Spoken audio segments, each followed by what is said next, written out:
কথা। সীতাপুর নামের এক গ্রামে রঙ্গা আর সোম নামের দুজন প্রতিবেশী থাকত। রঙ্গা খুব পরিশ্রমী ছিল আর সোম খুব অলস ছিল আর কিপটেও ছিল। এইভাবেই চলছিল। একদিন, কি গো, তাড়াতাড়ি ওঠো না, দুধ দুয়ে বিক্রি করতেও তো যেতে হবে নাকি? রঙ্গাকে দেখো, সকাল থেকে উঠেও কত পরিশ্রম করে। কখনো ঢেকি একটা, সকাল সকাল উঠে আমাকে খালি বিরক্ত করে। যা উঠছি। কিরে, এত সকাল সকাল ঘুম থেকে উঠে মানুষকে বিরক্ত করিস কেন? তোর জন্য আমাকে ঘরে বকা খেতে হয়। আমি তো সকালে মোরগ ডাকার সাথে সাথেই উঠে যাই। আর তুমিও যদি আমার মতো সকাল সকাল উঠে নিজের কাজ ঠিক মতো করো, তাহলে দেখবে দিদিও কিছু বলছে না তোমাকে। তাহলে তোমাকেও আর বকা খেতে হবে না। তোরা ভাই বোন দুজনে মিলে আমাকে শুধু কথা শোনাতেই ব্যস্ত। তুই যখন পরিষ্কার করছিস তখন আমার একটু এদিকটাও পরিষ্কার করে দিস তো। ততক্ষণে আমি কিছু খেয়ে আসছি, তারপর দুধ দোয়াবো। তুমি তোমার নিজের কাজ করা কবে যে শিখবে জানি না। ঠিক আছে, আমি তোমার কাজও করে দেবো, শুধুমাত্র দিদির মুখের দিকে তাকিয়ে আমি তোমায় কিছু বলি না। এইভাবেই রঙ্গা গোয়াল পরিষ্কার করে দুধ দুইয়ে বিক্রি করতে বেরিয়ে পড়ে। রঙ্গা তো অনেকক্ষণ হলো চলে গেছে দুধ বিক্রি করতে। এই গরুর থেকে দুধ দোয়ানো খুব খাটনির বিষয় আমার জন্য। প্রত্যেক দিন এত কাজ করার বদলে একটা কাজের লোক রাখলেই ভালো হয়, কিন্তু আমার বউ কোনো কথাই শোনে না। দুধ দুইয়ে বিক্রি করতে বেরিয়ে পড়ে। এটা কোনো সময় হলো সোম কাকা আসার? তুমি রোজ এত দেরি করো কেন গো? তোমার জন্য রোজ সকালে কফি খেতে দেরি হয়ে যায় আমার। যদি তুমি না দাও সময় মতো, তাহলে আমি রঙ্গার থেকে নিয়ে নেবো। শুনেছি ও সময় মতো আসে। কাল থেকে আমি সময় মতো চলে আসবো মা। 8 লিটার দুধের জন্য আমাকে রোজ কত কথাই না শোনায়। এত ঠান্ডার মধ্যে সকাল সকাল ঘুম থেকে ওঠা যে কি মুশকিলের কাজ। আরে সোম, এসে গেছিস? আজকে 1 লিটার দুধ আবার বেশি লাগবে, দিতে পারবি? কেন দেবো না মালিক, কিন্তু এখন এত দুধ আমার কাছে তো নেই, বাড়ি গিয়ে নিয়ে আসছি। এখন যতটা রয়েছে ততটা দিয়ে যা। না না মালিক, আমি বাড়ি গিয়ে পুরো দুধটাই নিয়ে আসছি।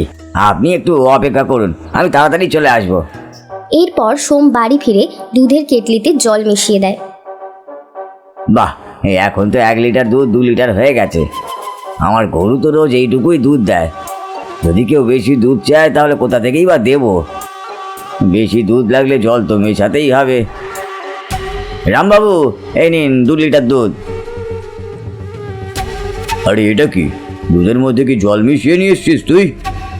আপনি অযথা আমাকে সন্দেহ করছেন রামবাবু। দুধে জল মেশালে কি আমার ব্যবসা চলবে? এই দুধ একদম খাঁটি। গরুর থেকে দুধ নিয়ে সোজা আপনার বাড়িতে আসছি। এর মধ্যে কোনো ভেজাল নেই। আজকে আমার মেয়েকে দেখার জন্য সম্বন্ধ আসছে, তাই ক্ষীর বানানোর জন্য বেশি দুধের দরকার।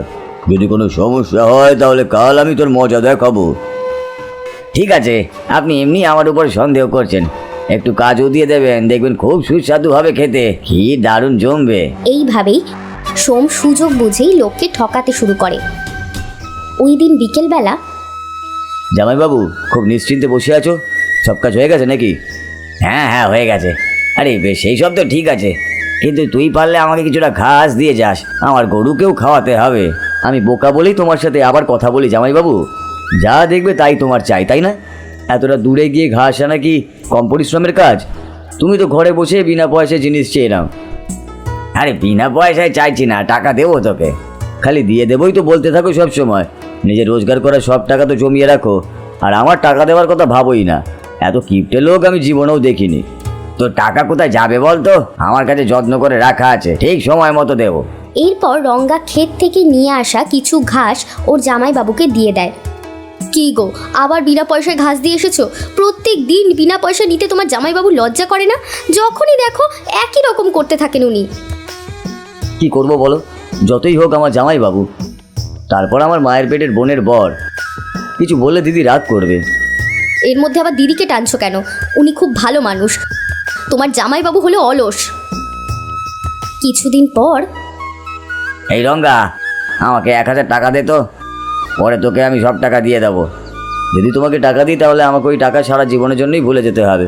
নিজের সব টাকা তো জমিয়ে রাখো, আর আমার থেকে খালি ধার নাও। আরে আমার আলমারির চাবি তো তোর দিদির কাছেই থাকে, আমাকে তো 1 টাকাও দেয় না। ওকে চাইলে খালি বলে মেয়ের বিয়ের জন্য জমা করছে। এই টাকাটা আমি তোকে 2 দিনের মধ্যেই দিয়ে দেবো। এই নাও, মোট 7000 টাকা হয়েছে। যদি 2 দিনের মধ্যে সব টাকা না দাও তাহলে সোজা দিদিকে গিয়ে বলবো। তারপর আমাকে বলো না যে আমি অশান্তি লাগিয়েছি। 2 দিনের মধ্যেই দিয়ে দেবো, আমি সত্যি বলছি তোকে। হ্যাঁ ঠিক আছে, আমার এখন কিছু কাজ আছে, আমি যাচ্ছি। এইভাবে সোম রঙ্গার থেকে টাকা ধার করত আর কোনো দিন সেই টাকা শোধ করতো না। রঙ্গাও ওই টাকা ফেরত চাইতো না। এইভাবেই চলছিল। কিছুদিন পর কি গো, তাড়াতাড়ি চলো, অনেক জিনিস কিনতে হবে তো, সময় অনেক কমই আছে হাতে। টাকা পেয়েছো নাকি গো? চলো যাচ্ছি, কোনো জিনিস যেন ভুল না হয়, চলো যাচ্ছি। এরপর ওরা শহরের দিকে যেতে থাকে।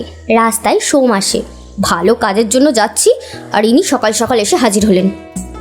হিরে রঙ্গা, এই স্বামী স্ত্রী মিলে কোথায় যাচ্ছিস? মেয়েকে দেখার জন্য সম্বন্ধ আসছে, সেই জন্যই বাজার থেকে একটা নতুন শাড়ি কিনতে যাচ্ছি। ও, মেয়েকে দেখার জন্য সম্বন্ধ আসছে? হ্যাঁ ঠিক আছে, খুব ভালো কথা। এই ফেরার সময় আমার মেয়ের জন্য একটা শাড়ি নিয়ে আসিস তো, পরে টাকা দিয়ে দেবো। ভালো শাড়ি নিয়ে আসিস কিন্তু। সে আমি এমনিই আনবো, কখনো নিজের আর তোমার মেয়ের মধ্যে তফাৎ করেছি আমি যে তুমি বলছো এইসব কথা?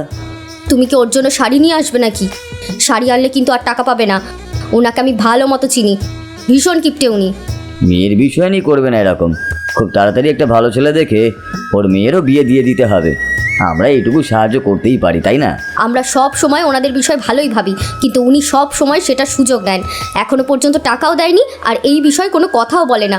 তোমার ভালো মানুষের সুযোগ নিয়ে বারবার একই কাজ করে। কি আর করবে বলো, যদি ওনার বুদ্ধি না থাকে। ঠিক আছে চলো যাই আমরা। এরপর ওরা শহর থেকে দুটো দামি শাড়ি কিনে আনে। তার মধ্যে একটা শাড়ি সোমকে দিয়ে দেয়। এই নাও, তোমার মেয়ের জন্য শাড়ি নিয়ে এসেছি, এটার দাম 2000 টাকা। মেয়েকে একবার দেখিয়ে নাও, ওর নিশ্চয়ই পছন্দ হবে। 2000 টাকার শাড়ি নিয়ে এসেছিস? আর একটু দামি আনলে ভালো হতো না? আরে ঠিক আছে, বাদ দে। 2000 টাকা তোমার কম মনে হচ্ছে? 2000 টাকার আমার মেয়ের জন্য কত সোনার গয়না হবে জানো? ঠিক আছে, আগে আমাকে এই শাড়িটা 2000 টাকা এনে দাও। আরে বলেছিলাম তো তোকে, কাল সকালে দিয়ে দেবো। এরপর রঙ্গা ঘরে ফিরে আসে। সোম টাকা দেয়নি শুনে ওর বউ বলে, আমি তো তোমাকে আগেই বলেছিলাম উনি টাকা দেবেন না। যদি টাকাটা আমাদের কাছেই থাকতো তাহলে মেয়ের জন্য একটা চুড়ি তো কিনতে পারতাম। আমার তো ওনার ওপর একটুও বিশ্বাস নেই। কেন দেবে না? সব টাকা উসুল করব, তুমি শুধু দেখে যাও। ঠিক আছে, কালকে পাত্রপক্ষ আসছে, ভালো মন্দ রান্না করে রাখতে হবে তো। আমি কি দিদিকে ডেকে নেব? তোমার সুবিধাই হবে। আমার কোনো সুবিধার দরকার নেই, আমি নিজেই করে নেবো সব কাজ। টাকা কি মাগনায় আসে নাকি যে আমরা লোককে এইভাবে দান করব? যদি কালকে উনি টাকা না দেন তাহলে আমি মজা দেখাবো ওনাকে। আচ্ছা তুমি এখন ওসব বাদ দাও, কালকে আমি যেভাবেই হোক ওনার থেকে সব টাকা ফেরত নিয়ে নেব, ঠিক আছে তো? তারপরের দিন রঙ্গা গ্রামে দুধ দেওয়ার পর সোমের কাছে যায় আর ওকে গিয়ে বলে, জামাইবাবু, তুমি আজকে 2000 টাকা দেবে বলেছিলে তো, তাড়াতাড়ি টাকাটা দাও, আমার অনেক কাজ আছে। আরে বলেছি তো দিয়ে দেবো, এত তাড়াহুড়ো করছিস কেন? আর দুদিন অপেক্ষা কর, দুধ বিক্রি করে টাকা আসলে তখন দিয়ে দেবো, সব শোধ করে দেবো তোকে। ঠিক আছে, কিন্তু দুদিনের মধ্যে অবশ্যই দিয়ে দিও আমার টাকাটা। ঠিক আছে, কাল সকালে 11টার সময় দিদিকে নিয়ে এসো, মেয়েকে দেখার জন্য পাত্রপক্ষ আসছে। হ্যাঁ হ্যাঁ, নিশ্চয়ই আসবো। এই ভালো ভালো মিষ্টি এনেছিস নাকি ঘরে বানাবি? না না, আমার বউ সব ব্যবস্থা করে ফেলেছে, দিদিকে তুমি বলো। এরপর রঙ্গার মেয়েকে দেখার জন্য পাত্রপক্ষ বাড়িতে আসে। মেয়ে ওদের পছন্দ হয়ে যায় আর ওরা বিয়ের দিনও ঠিক করে ফেলে। এখন তো মেয়ের বিয়েও ঠিক হয়ে গেছে, সামনের মাসেই ভালো দিন রয়েছে। এখন অনেক কাজ করার আছে, সোনার গয়না বানাতে হবে, নতুন শাড়ি কিনতে হবে, মনে আছে তো? তোমাকে তো দেখে খুব খুশি লাগছে, মনে হচ্ছে এই সম্বন্ধটা মেয়ের থেকে বেশি তোমারই পছন্দ হয়েছে। খুশি হব না? সরকারি চাকরি করা ছেলে পাওয়া তো আমার মেয়ের জন্য ভাগ্যের ব্যাপার। বিয়ে ধুমধাম করে দিতে হবে, আমার একমাত্র মেয়ে, খরচার জন্য পিছু পা হলে হবে না, বুঝেছো তো? পরের দিন সকালে, যদি তুই বিয়ে করে চলে যাস তাহলে আমার সাথে কে থাকবে? তোরও তাড়াতাড়ি বিয়ে হয়ে যাবে, চিন্তা করিস না। কালকে তোর বাবা শাড়ি নিয়ে এসেছিল, আমার খুব পছন্দ হয়েছে। 2000 টাকা দাম বলছিল শাড়ির, কিন্তু শাড়িটা খুব ভালো। দেখেছিস, তোর বাবা তো তোর জন্য আগে থেকেই শাড়ি কিনে রেখেছে। দীপার বিয়ে ঠিক হয়ে যাওয়াতে রাধা খুবই খুশি ছিল। কিছুদিন পর, কালকে তুমি শহরে গিয়ে মেয়ের জন্য সোনার গয়না কিনে নিয়ে এসো। টাকার ব্যবস্থা হয়ে গেছে তো? আর তোমার জামাইবাবু টাকা দিয়েছেন নাকি দেননি? এখনো অবধি তো দেয়নি, আজকে দেবে বলেছিল। আমি গিয়ে জিজ্ঞাসা করছি, জামাইবাবু শাড়ির টাকাটা দিয়ে দাও না আমাকে, তুমি টাকা দিলে আমি মেয়ের জন্য শহর থেকে গয়না কিনে আনতে পারবো। এই কি ব্যাপার বলতো? এই প্রত্যেক দিন তুই টাকার জন্য এসে আমাকে বিরক্ত করিস, এটা কোনো কথা হলো? এই নে ধর তোর শাড়ি, আমার মেয়ের পছন্দ হয়নি। ও বলছিল যে এটা কীরকম শাড়ি একটা, এটার জন্য 2000 টাকা দিতে হবে। হ্যাঁ নে, তোর শাড়ি তুই রাখ। কি বলছো তুমি এসব? রাধার তো শাড়িটা খুবই পছন্দ হয়েছে, ও তো দীপাকেও বলছিল। এখন তুমি এরকম বলছো কেন? হ্যাঁ, আমাকে টাকা না দেওয়ার জন্য নাটক করছো? তোর বাকি সব টাকা 10 দিনের মধ্যে ফেরত দিয়ে দেবো। এখন তুই যা। আমি এখন এই শাড়িটা নিয়ে কী করবো? এখন যদি এই শাড়িটা দোকানে গিয়ে ফেরত দিই তাও তো টাকা পাবো না। তার মানে আমার 2000 টাকা লোকসান হলো। যদি 2000 টাকা আমার কাছে থাকতো তাহলে আমি মেয়ের জন্য আরও কিছু গয়না কিনতে পারতাম। জামাইবাবু এরকম করবে আমি স্বপ্নেও ভাবতে পারিনি। যদি এই কথাটা আমার বউ জানতে পারে তাহলে ও কি বলবে কে জানে। ও তো আমাকে আগেই সাবধান করেছিল। এরপর রঙ্গা শহরে গিয়ে তার মেয়ের জন্য সোনার গয়না নিয়ে ফিরে আসে। বাড়ি ফিরে আসার পর বউকে সব কিছু বলে। আমি তো তোমাকে আগেই সাবধান করেছিলাম, এবার ওনাকে উচিত শিক্ষা দিতে হবে। এই বিষয়ে গিয়ে আমি তোমার দিদিকে বলবো। কখনো ভাবিনি যে উনি এই রকমভাবে ঠকাবে। তুমি চিন্তা করো না বিজয়া, শাড়ির টাকা আর ভাইয়ের কাছ থেকে নেওয়ার সমস্ত টাকা আমি ফেরত দিয়ে দেবো, কিন্তু আমার বরকে তো একটা উচিত শিক্ষা দিতেই হবে। যদি তুমি খারাপ না ভাবো তাহলে আমার কাছে একটা উপায় আছে। রাধাকে দেখার জন্য খুব তাড়াতাড়ি পাত্রপক্ষ আসছে, তাই তো তারা আসার আগে আমাদের সব ব্যবস্থা করতে হবে। আমি তোমাকে বিশ্বাস করি, তুমি যেরকম বলবে আমি সেই রকমই করব। আমি শুধু ওনাকে উচিত শিক্ষা দিতে চাই। ওই দিনের পর 2 দিন বাদে সোনার গয়না পালিশ করবে? সোনার গয়না পালিশ করবে নাকি? এই ছেলে, এইদিকে শোনো। আমার বউয়ের পুরনো গয়না রয়েছে কিছু, খুব তাড়াতাড়ি আমার মেয়েরও বিয়ে। ওই পুরনো গয়নাগুলো নতুনের মতো করে দিতে পারবে তো? আমার তো সেটাই কাজ দাদা, আমাকে দিয়ে একবার কাজ করিয়ে দেখুন। কেউ নতুন গয়না আর পুরনো গয়নার মধ্যে তফাৎই বুঝতে পারবে না। ঠিক আছে, চলো আমার বাড়িতে। এরপর পুরনো গয়না পালিশ করার জন্য রঙ্গা ওকে গয়না দেয়। ওই সময় সোম আসে। দেখুন দাদা, আপনার গয়না কিরকম চকচক করছে। এই গয়নাগুলো দেখে কেউ এগুলোকে পুরনো গয়না বলতেই পারবে না, একদম নতুন মনে হচ্ছে। একদম নতুন গয়নার মতোই লাগছে দেখতে, খুব ভালো। কত টাকা দেবো এর জন্য তোমায়? এই কাজের জন্য 10 টাকাই দিন দাদা। কি, এই এতগুলো গয়না পালিশ করার জন্য মাত্র 10 টাকা মজুরি? এত কম টাকা কেন? হ্যাঁ দাদা, কম টাকা নেওয়ার জন্য আমাকে সবাই কাজ দেয়। তুমি খানিকক্ষণ এখানেই অপেক্ষা করো, আমার ঘরে অনেক সোনার গয়না আছে। খুব তাড়াতাড়ি আমার মেয়েরও বিয়ে দেবো আমরা। যদি তুমি ওই পুরনো গয়নাগুলোকে পালিশ করে দিতে পারো তাহলে আমাকে আর নতুন গয়না কিনতে হবে না। এক্ষুনি নিয়ে আসছি আমি। এরপর সোম বাড়ি গিয়ে পুরনো গয়না নিয়ে আসে আর দেখিয়ে বলে, এই নাও, এখানেই সব পুরনো গয়না আছে। সব গয়না এখন তোমাকে চকচক করে দিতে হবে। এগুলো তো অনেক পুরনো গয়না, এগুলো তো পালিশ করতে তো সময় অনেক লাগবে দাদা। ঠিক আছে, আপনি উপরে গিয়ে বসুন, আমি কাজ হয়ে গেলে আপনাকে ডেকে নেব। এরপর ওই লোকটা পুরনো গয়না পালিশ করার কাজ শুরু করে। এর 2 ঘন্টা পর দেখুন দাদা, আপনার সোনা খুব পুরনো। আমি কাপড়ে গয়নাগুলো বেঁধে দিয়েছি। অন্তত পক্ষে 2 ঘন্টা সময় লাগবে গয়নাগুলো পালিশ হতে। 2 ঘন্টা পর আপনি এই পোটলাটা খুলে দেখবেন আপনার সব গয়না একদম নতুন গয়নার মতো চকচক করছে। যদি আপনি আগে পোটলাটা খুলে দেন তাহলে গয়নাগুলো ভালো চকচক করবে না আর আপনার পছন্দও হবে না। ঠিক আছে, বুঝতে পেরেছি।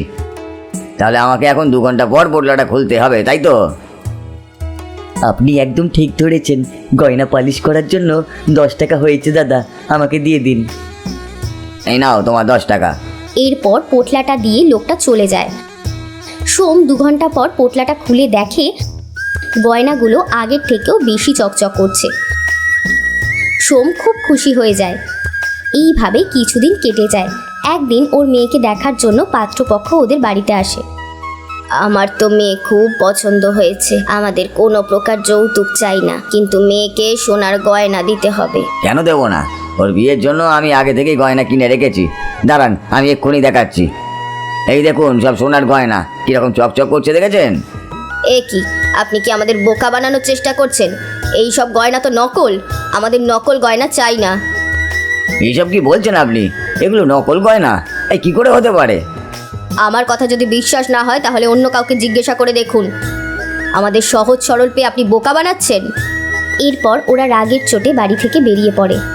হে ভগবান, ওই গয়না পালিশ করতে এসেছিল যে ছেলেটা, ও আমাকে বোকা বানিয়ে চলে গেছে। ও আমার সব সোনার গয়না নিয়ে পালিয়ে গেছে। জামাইবাবু, মেয়ের বিয়েটা ভেঙে গেল আর তোমার গয়নার জন্য কষ্ট হচ্ছে? আমি তো তোমার থেকে 10,000 টাকা পেতাম, মনে আছে তো? আমার মেয়ের বিয়ের সময় তুমি আমাকে কত কষ্টই দিয়েছিলে। রোজ নিজের টাকায় নেওয়ার জন্য আমাকে তোমার কাছে বারবার আসতে হতো। আর তুমি আমাকে কি বলতে মনে আছে তো? তুমি আর একদম চিন্তা করো না, তোমার গয়না কোথাও যায়নি। আসল সোনার জায়গায় নকল সোনা কিভাবে রেখেছিল সব কথা ওকে খুলে বলে। এই সমস্ত কথা আমরা আগে থেকেই জানতাম, তোমাকে উচিত শিক্ষা দেওয়ার জন্যই এই রকম করেছি। তাহলে মেয়ের বিয়ে ভেঙে গেছে, তাই না? ওদেরকে আমি অনেক আগে থেকেই চিনি, আমরা ওনাদেরকে আগে থেকেই সব কিছু বলে দিয়েছিলাম। তুমি চিন্তা করো না, রাধার বিয়ে নিশ্চয়ই হবে, আর ধুমধাম করেই হবে। আমি আমার ভুল বুঝতে পেরেছি, আমি তোর সব টাকা ফেরত দিয়ে দেবো, আমাকে ক্ষমা করে দিই। এরপর দুজনে একই দিনে তাদের মেয়েদের বিবাহ দেয়। ওই দিন থেকে সোম অন্যের ওপর ভরসা করে বেঁচে থাকা ছেড়ে দেয় আর পরিশ্রম করে জীবনযাপন করতে থাকে।